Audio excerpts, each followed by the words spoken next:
Now, this month is National Smile Month, but we haven't really had much to smile about in the past year, or have we? To tell us more is my guest, Dr. Ben Atkins. He is the president of the Oral Health Foundation. Good morning, Dr. Ben.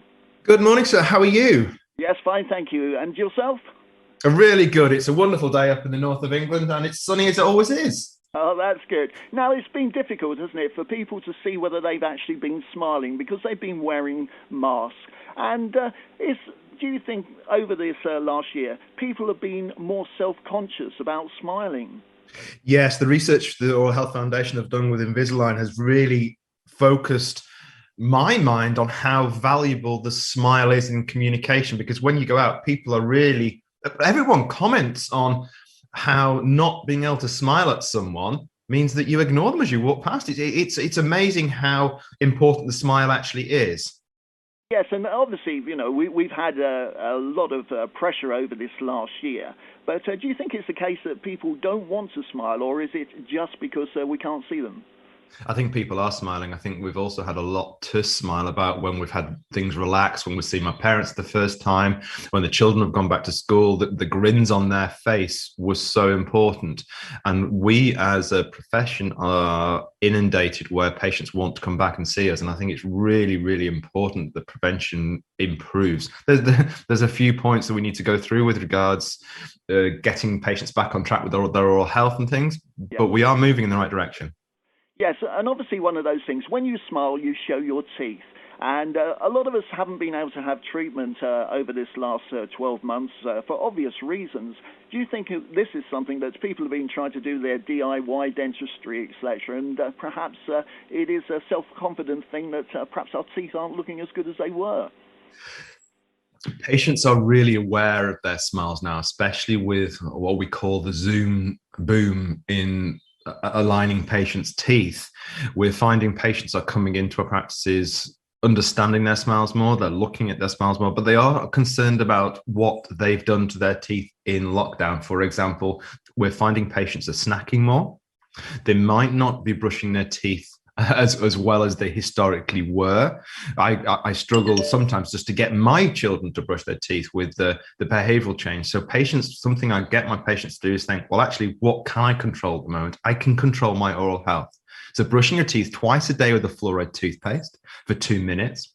Start speaking to your dental practices and visit them as often as we recommend. And really reducing that sugary intake makes such a difference to my patients. And within a few days, we can get the oral health back under control if we work with our patients. And do you think people are a little bit concerned actually about going back into a dentist surgery? I think patients have always been concerned about coming to see me. I think it's one of those battles we have every single day with our patients. Something that we talk to our patients about is the fact that we've been open during lockdown pretty much. Yes. And the management of what we do for cross-infection is second to none.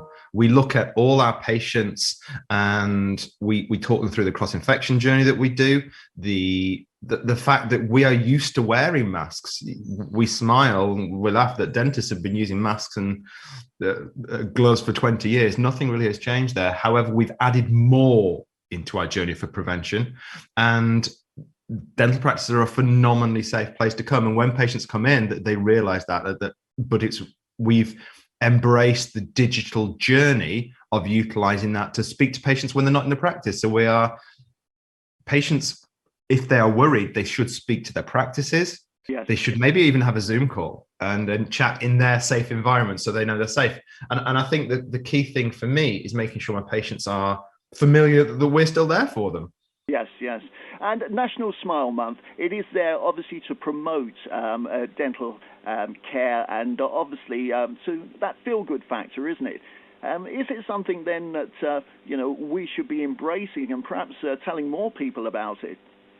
Yes, National Smile Month runs between the 17th of May and the 17th of June. It's been running for years and we've had such an impact on the nation's oral health. My concern is that we've got such a challenge now to get back to where we were before lockdown. So it's a real challenge we have for our oral health journey, for some simple steps of brushing your teeth twice a day with a fluoride toothpaste. Visit your dentist as often you can. So give them a phone call, see what their waiting lists are like, and chat, and tell them if you've got any issues, because you'll jump the queue a little bit, because that's what we do.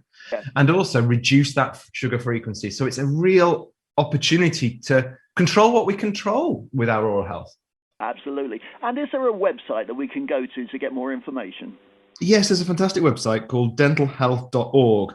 There's also a website that we do with the British Orthodontic Society called the safebrace.org, so which means that patients understand how to safely change that zoom boom and make our smiles better. That's great. Well, thank you very much, Dr. Ben, for speaking to us this morning, and we'll keep smiling. Thank you very much. Thanks. Bye.